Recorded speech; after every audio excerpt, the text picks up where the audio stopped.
I don't want money, हमें कोई पैसा नहीं चाहिए। आज मैं मेरे सीने में गोलियां लगी, मैं शहीद होगा था, मैं अपने आप को भाग्यशाली समझूंगा। पाकिस्तान को भी, हिंदुस्तान को 1962 वाला हिंदुस्तान नहीं सोचना चाहिए। अब हिंदुस्तान है 2025 वाला। अच्छा अच्छा। वहां पे सोने चांदी की दुकानें खुली पड़ी हुई थी। दिल मेरा भी चल रहा गया कि मैं भर लूं मेरे बैग में, अच्छा पर एक दो ने दादा भी था, उन्हीं के गोली के मरोगे। अच्छा। तो हमने सोचा हम भी मर जाएंगे, छोड़ो इसको।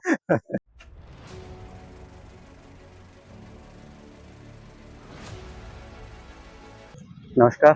नमस्कार जी। आप लोग छोटो से एक परिचय दे देते हैं हमें। मैं आर्मी से रिटायर हूँ। नाम मेरा नंददेव सिंह है। सूबेदार रैंक से रिटायर हूँ। 1941 का मैं भर्ती हूँ और 1989 में मैं आर्मी से 28 साल सेवा करने के उपरांत सेवानिवृत्त हो गया था। तो थे मतलब कितनी एज में भर्ती हुए आर्मी के अंदर?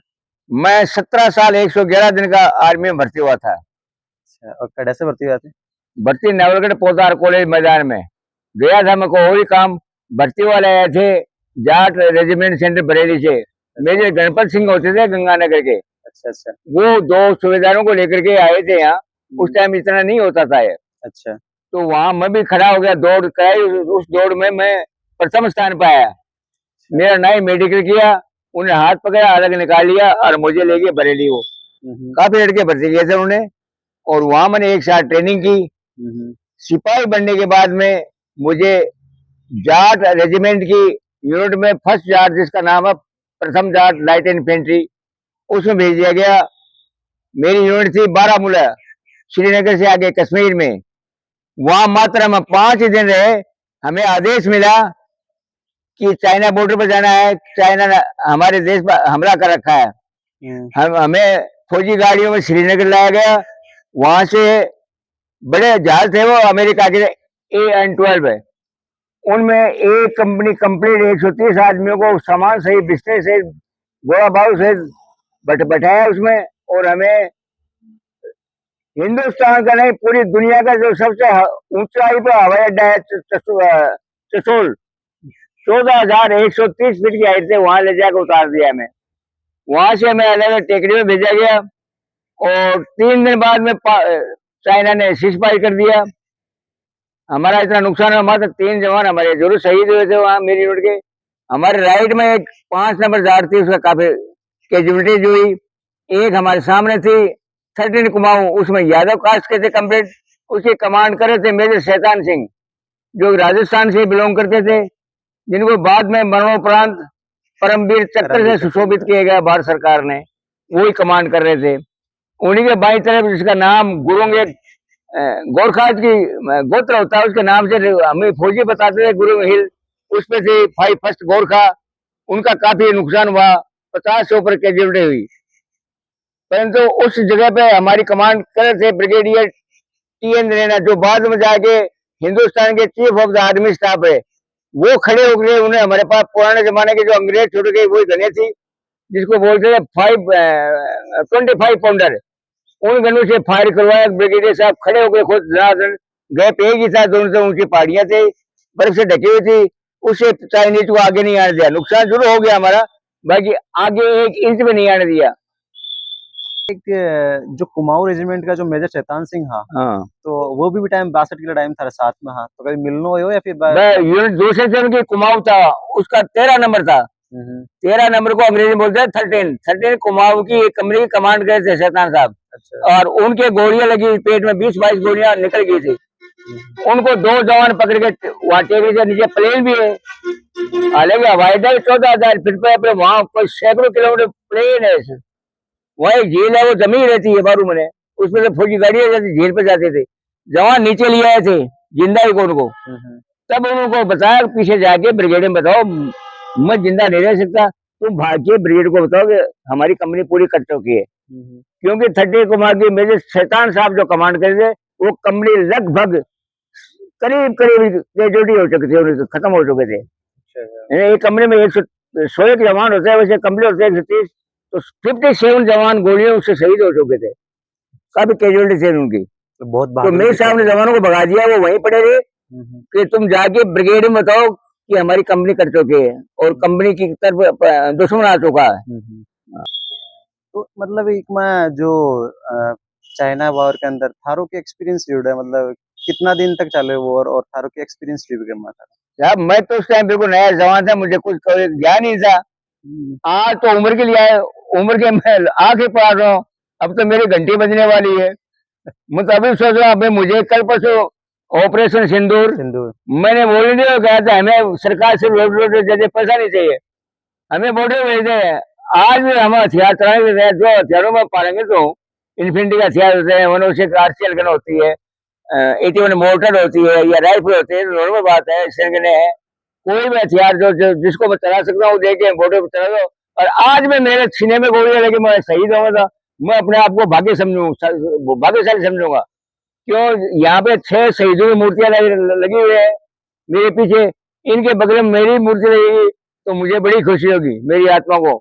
और मेरी संतान है, मेरे पोती पोते, वो देख के खुश होंगे कि हमारे दादाजी जो है बॉर्डर पर शहीद हुए थे। कुछ करके गए हमारे लिए। हाँ। अच्छा, तो कारगिल उस टाइम पर इसके बाद में थे कौन सी लड़ाई वगैरह देखी।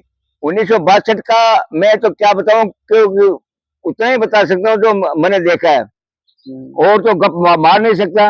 तो छोटे रैंक में था, हमें पोस्टर में लगा रखा था, हमारा काम तो ये था कि दुश्मन आगे ना आए। अच्छा अच्छा। गड्ढे खोद के ऊपर बलिया रखे, टेंट डाल रखी, पैराशूट से हमारा राशन पहुंचता था। वहाँ ड्रॉपिंग होता था, प्लेन उतर नहीं सकता था, ऊपर से हवाई जहाज जाते थे और पैराशूट से सामान डाल के आते थे, वो हम उठा लिया करते थे। और उसी के लिए ऐसा खाना खाना है और कुछ करना है, वो चल रहा था। अब रहा सवाल 1965 का, उस टाइम हम करीब करीब 9 किलोमीटर पाकिस्तान के अंदर चले गए थे।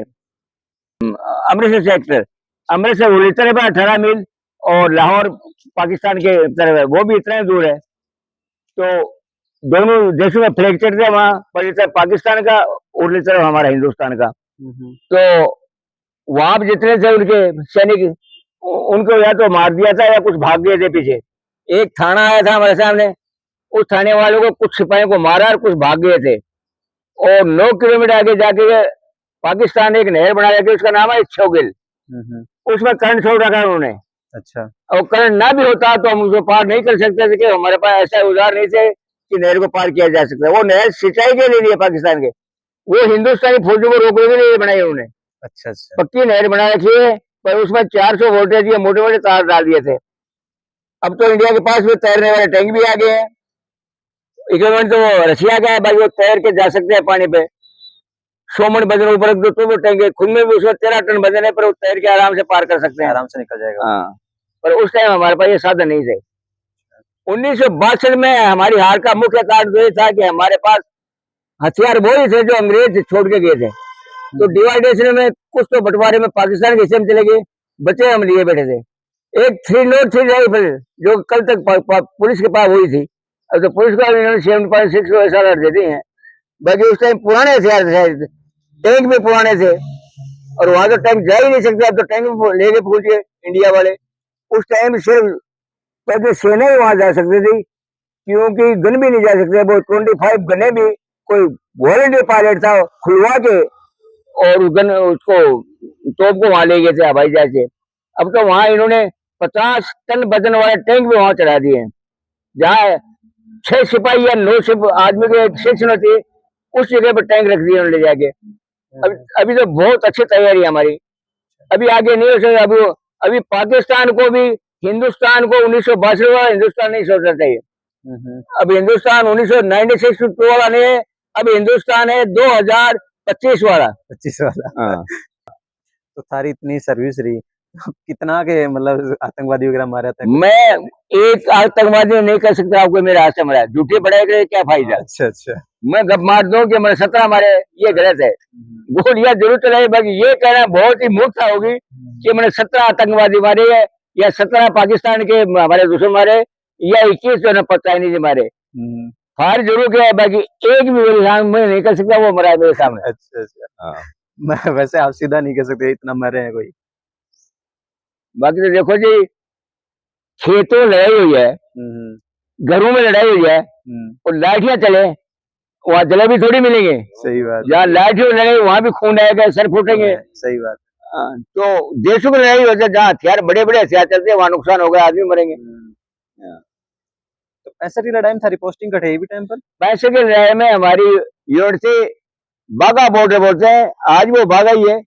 अमृत से थोड़ा आगे जहाँ हमारा झंडा चढ़ता है, खेतों में थे हम, खुले में। अच्छा अच्छा। मेरी यूनिट से देहरादून, वहां से बाई रोड हुक्म मिला कि पाकिस्तान ने छम जोड़िया से 600 टेंगू से हमला कर दिया है इंडिया के ऊपर। तब पूरी सेना को अलर्ट किया, सेना भगाई, आधी सेना को पूरी पाकिस्तान की तरफ लगाया और ज्यादा पश्चिम पाकिस्तान उनका है, क्यों पश्चिमी पाकिस्तान की तरफ ज्यादा जोर था। तब बाई रोड हम देहरादून से लगातार चलते रहे, चलती गाड़ियों में हमें खाना दिया गया, चलती गाड़ियों में खाना खाया, वहां पहुंच गए और वहां पे अमृतसर से आगे खेतों में खुले मैदान में उतार दिया गया हमें। वहां मोर्चे भी खोल लिए थे, ऊपर मिट्टी विट्टी भी डाल ली थी।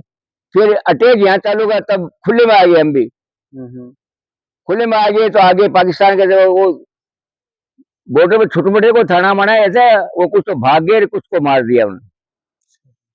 तो एक बाद में इगेत्र की लड़ाई भी देखी? हमारे बाई तरफ को थर्ड जार थी, उसकी कमांड कर कर्नल डी हाइड, जो कभी वो जर्मन के होते थे, फिर इंडिया में आ गया बस का उनका दादा, वो कमांड कर। उनका काम बहुत ही बढ़िया था, उनका कैजुअलिटी का भी है। बस इन्होंने हमारा उदयपुर वाटी है झुन्नू जिले का इतना बड़ा शहर इन्होंने काबू कर लिया था, जिसका नाम है डोगराई। अच्छा अच्छा। वहां पे सोने चांदी की दुकानें खुली पड़ी हुई थी। दिल मेरा भी चल रहा था कि मैं भर लूं मेरे बैग में, अच्छा पर एक दो दादा भी था, उन्हीं के गोली के मर गए। अच्छा। तो हमने सोचा हम भी मर जाएंगे, छोड़ो इसको। अच्छा अच्छा, सही है।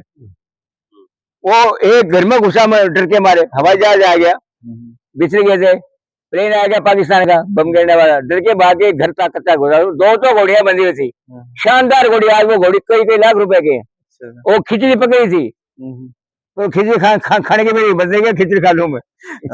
बाहर तो गोलियां चल रही वो थी, हम पहुंच गए उस गांव में, वो डर के मारे पाकिस्तानी भाग गया, पाकिस्तान की सब छोड़ के घरों को, पशु बंदे बनाए छोड़ के भाग गए बोलो।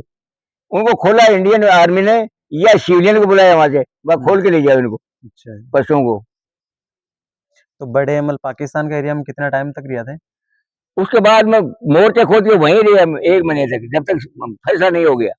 जब लाल बहादुर शास्त्री मध्यस्थता किया उन्होंने, श्रीमती भंडार नायक जो श्रीलंका को डील करते थे, प्रधानमंत्री श्रीलंका, वो बिचौलनी बनी और ताशकंद बुलाया उन्होंने रशिया में, वहां समझौता लाल बहादुर शास्त्री ने साइन कर दिया कि उनकी जमीन जितनी हमने ऑक्युपाई की है, कैप्चर किया है इंडियन आर्मी ने, दे देंगे पाकिस्तान को। कई जगह तो 100 किलोमीटर अंदर चली गई थी हमारी आर्मी, तब लाल बहादुर शास्त्री ने साइन कर दिए। अब उनकी डेड बॉडी आई है, हमारे पूर्व प्रधानमंत्री जी की वहां से डेड बॉडी आई है। कई किस्म की बातें करते हैं, कई तो कहता है उनको जहर दिया गया है, कोई कहता है उनके घबराहट इतनी होगी, हार्ट अटैक होगा, कि मेरे इतने जवान शहीद हुए हैं, इतनी मारकाट हुई, जमीन लिए और मैंने साइन कर दिया छोड़ने के लिए, मुझे नहीं छोड़ना चाहिए था। ये तो कल्पनाएं है हमारी। अब या तो राम जाने या वो खुद जाने उनकी मौत कैसे हुई है। पर वहां से ताशकंद से हमारे पूर्व प्रधानमंत्री आदरणीय, वो बड़े काबिल प्रधानमंत्री थे मेरी यहाँ से, ऐसे प्रधानमंत्री कमी मिले हमें। लाल बहादुर शास्त्री से बड़े साधारण गरीब घर से थे, उनको हमने फौजी को में चाय पिलाई है। लड़ाई खत्म शेष पार होने के बाद में वहां चले गए बाघा बॉर्डर पे, पूरा डिवीजन इकट्ठा करके उनके भाषण से, बड़े सिंपल आदमी थे, फौजी को में चाय पीते, वो कह रहे यार चाय तो आप शिकायत करते रहो, चाय तो अच्छी है आपकी। एक जवान बोले साहब ये आपके लिए बनाई है। हमारे लिए अलग बनती है, खैर भी लोग हंस पड़े, उसको कुछ नहीं थे, बोलो साहब आपके लिए बनाई है। तो ऐसे सिंपल हो, इतने बड़े देश के प्रधानमंत्री मैं कहूँ और मिलते थे तो बढ़िया है, बहुत बढ़िया है प्रधानमंत्री लाल बहादुर शास्त्री। तो इसके बाद में और भी थारा कोई वॉर को एक्सपीरियंस रही होगी? 1971 में तो सिर्फ बॉर्डर पर हमारी जिम्मेदारी थी दुश्मन आगे ना आ जाए। अच्छा। तो लड़ाई 1971 में पूरी पाकिस्तान, जिसका नाम आजकल बांग्लादेश है, उसी वहीं हुई थी। और ये भी आपको पता 93,617 सैनिकों को कैद किया था। उसकी कमांड का था पाकिस्तान का लेफ्टिनेंट जनरल, उसने साइन कर दिए और हमारे जना अरोड़ा साहब थे, उसके सामने सैनिक थे, हाथ ऊपर करके। तो ये रिकॉर्ड है दुनिया का, 93,617 केजी बना।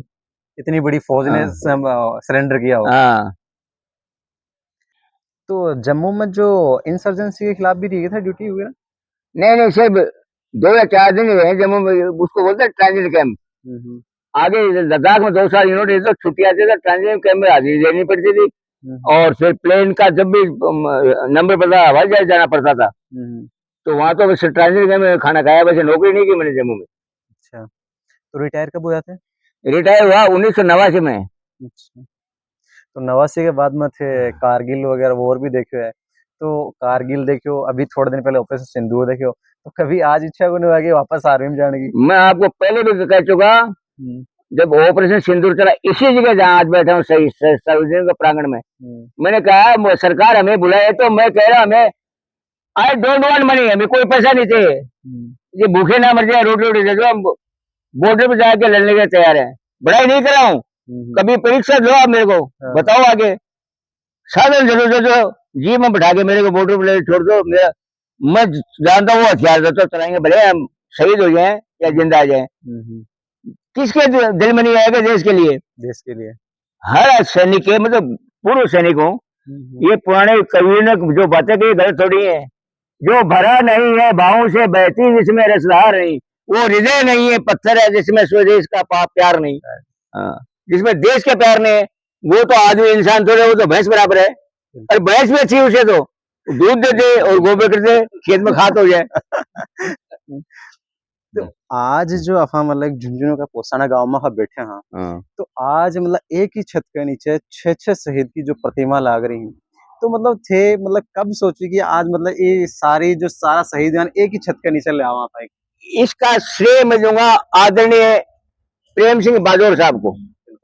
प्रेम सिंह बाजौर साहब से मैंने कहानी सुनी है कि किसी एक महिला ने कह दिया कि बेटा मेरो बेटो फौज में खत्म हो गया और बीके वो मैंने फोटो ला देंगे, उसने फोटो नहीं मूर्ति बनवा दी उसकी। फिर उनके दिमाग में आ गया कि क्यों ना पूरे राजस्थान के शहीदों की मूर्ति बनवा दूं अपने पैसे। उन्होंने कई करोड़ रुपया खर्च किया है, हजारों का मामला नहीं है। फिर प्रेम सिंह बाजौर साहब उस टाइम अपने राजस्थान के 50 नहीं 33 जिले ही थे, हर जिले में गए खुद, हर वीरांगना को या उसका बाप को माँ को या बेटी बेटा जो भी शहीद परिवार मिला उनको सवाल उठाया और रिकॉर्ड पूछा है। हमारे यहाँ भी प्रेम सिंह बाजौर आए थे, मेरे पास पहले में फोन आया कि बोला स्टेशन शहीद परिवार से मिलना चाहते हैं। मैंने कह दिया साहब हमारे शहीद परिवार खेतों में अलग अलग दिशाओं में बसे रहे हैं, आप कहो तो मैं पंचायत भवन इकट्ठा करूँ, बोला कर लो। मैं घर घर जाके बुला दिया, पंचायत में से इकट्ठा करा, टाइम पर वो आ गए। और एक जैसे साहबान यानी सुबेदार साहब, एक हवलदार कलाकार थे, सोलजर बोर्ड थे। तो पहले दोनों शहीदों का कोई रिकॉर्ड नहीं था, आए भी कहां से क्या, उस टाइम देश तो गुलाम था, वो काबिज है ही नहीं। यहाँ बात गई सबको 100 रहा। और फिर कह रहे 5-5 शहीद, मूर्ति एक की भी नहीं है साहब, नहीं है, लगाओ मूर्ति हम बना के देंगे। और यहाँ ये जगह बैठे ये कईयों की राय ली हमने। यहाँ बहुत गंदगी थी, टूटा फूटा इलाका, एक कमरा पड़ा था आधा टूटा हुआ, किसी का बनाया कोई 50-60 साल का। कई मेरे गांव से सबकी राय ली, सब उपयुक्त जगह है, स्टैंड है, सड़क पर जाते हुए नजर आता है, कईयों की राय ली, सहमत होगी तो हमने ये काम चालू कर दिया। मैंने तो 45 रुपये नौकरी की है, हमें तो महीना का मान तो 1.5 रुपये मिलते, और रात में 12 बजे जगा लेता काम करो बोलो, उस दफ्तर का कह दिया कहाँ पैसा था। अभी तो पैसा भी अच्छा मिल रहा है, सुविधाएं भी ऊपर ही ज्यादा है। हमारे टाइम में इतना जरूर है 45 रुपया बड़ा काम का, 45 रुपये भी काम के सिर्फ तगड़े थे। अब मुझे 60,000 रुपया पेंशन मिली है, अब वो 80 ईयर्स का ले रहा हूँ मैं, और कोई अब नहीं है मेरे में शराब पीने का, बीड़ी सिगरेट का, तो वो मेरे को जाए घटे कभी दुआ को ना हो कौन लियो, कभी ताज भी करो के लिए मैंने को जरा घटे, मैं आपको हिसाब नहीं दे सकता जाए कहाँ है। मतलब एक आज राजस्थान की पूरा हिंदुस्तान में मतलब एक यू ही गांव होगो जेटे मतलब इतना आज 6 शहीद एक छत के नीचे मिल रहे इसका हैं, हमें बिल्कुल फक्र है, मतलब एक गर्व की बात है। गर्व की बात है।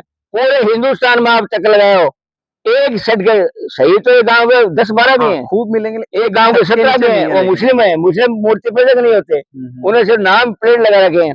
बाकी एक छत के नीचे, वो भी गांव के स्टैंड के ऊपर, बस में जाते हुए आदमी को मूर्तियां नजर आ जाएगी शहीदों की। बिल्कुल। और कई बार तो देखा है यहाँ, जिसका कोई लेना नहीं राजस्थान से, अदर प्रांत से कार में जा रहे होते हैं, संभ्रांत व्यक्ति, वो देखते कार को मोड़ के और ये फोटो वोटो लेके जाएंगे, और आपा बोल रहे हैं राजस्थानी भाषा धोख लगा के जाते हैं, मैंने तो आंख से देखा है।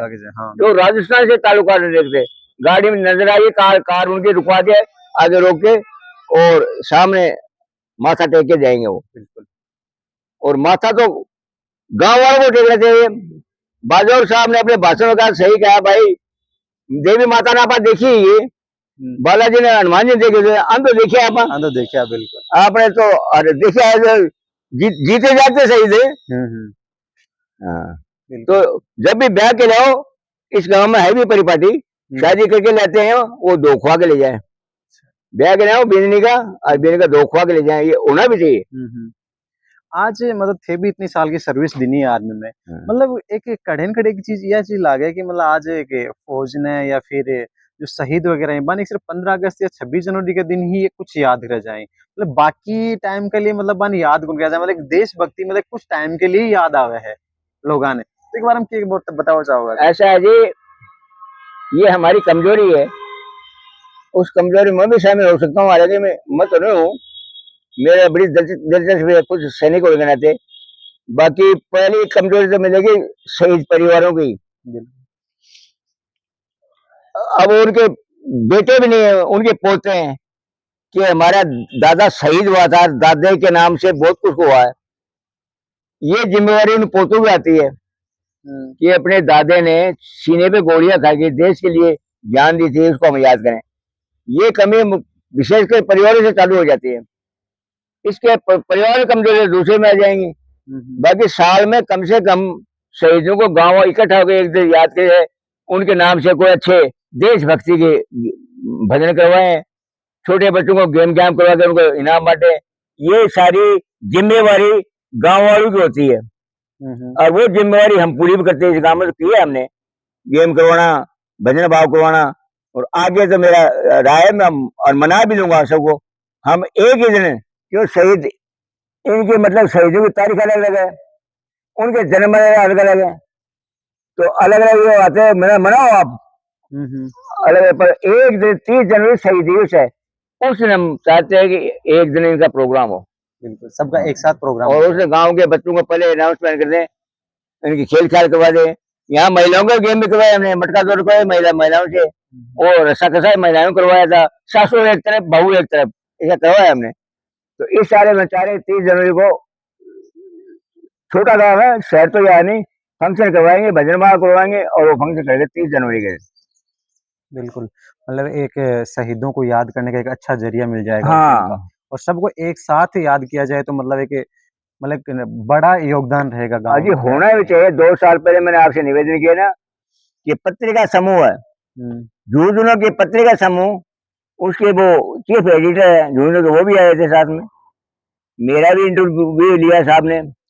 और गाड़ियां उसने मतलब 5 बड़ी बसें लड़कियों भर के आई थी यहाँ, एक शहीद के 100 राखी हो गई थी। मैंने पहले खबर आ गई, मैंने पूछा साहब क्या क्या व्यवस्था करूं मैं, नाश्ता वगैरह? नहीं, कोई नाश्ता नहीं चाहिए, चाय भी नहीं पियेंगे, सिर्फ आप तो पानी की व्यवस्था कर देना।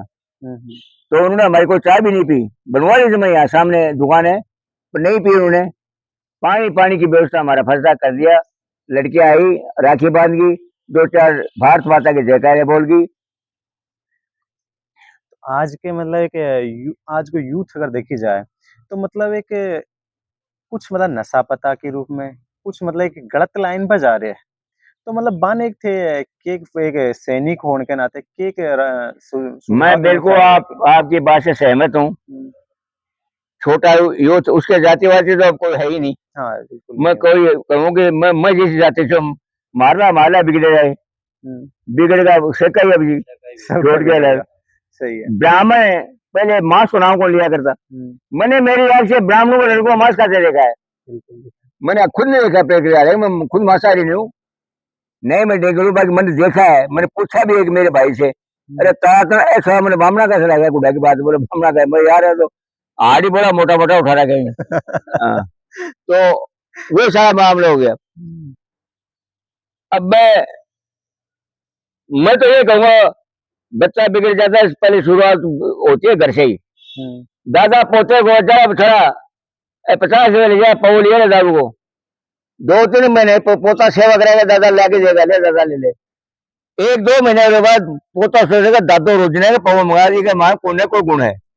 पोता ढक्कन को खोलेगा रास्ते में वो चखेगा उसको 2-4 बच्चे ढक्कन सेट करके लाके दे देगा दादा ने और फिर वो पोता भी साहब भी जाएगा कि दादो खेचे तो आपा क्यों ये बात आ जाए। इसके अलावा घर में मैंने सुना है दादा बद्दी बद्दी गाड़ियां जगह अपने पुत्र बुझाए या पोते बुझाए छोटे बच्चे का बच्चे सुनने बाबा बुरा असर पड़ जाएगा। क्या भी करके दादी भी कह रही है माल जारी रान चलो 70 जाए कोई बुराने की बकवास कह तो वो भी सीखेगा तो कुछ कहेंगे तो हर बच्चे को बच्चा या बच्चे घर से मिल जाए। बाद में गंदे लोगों यानी गलत लोगों संघर्ष में चले जाएगा वहां सीख लेगा।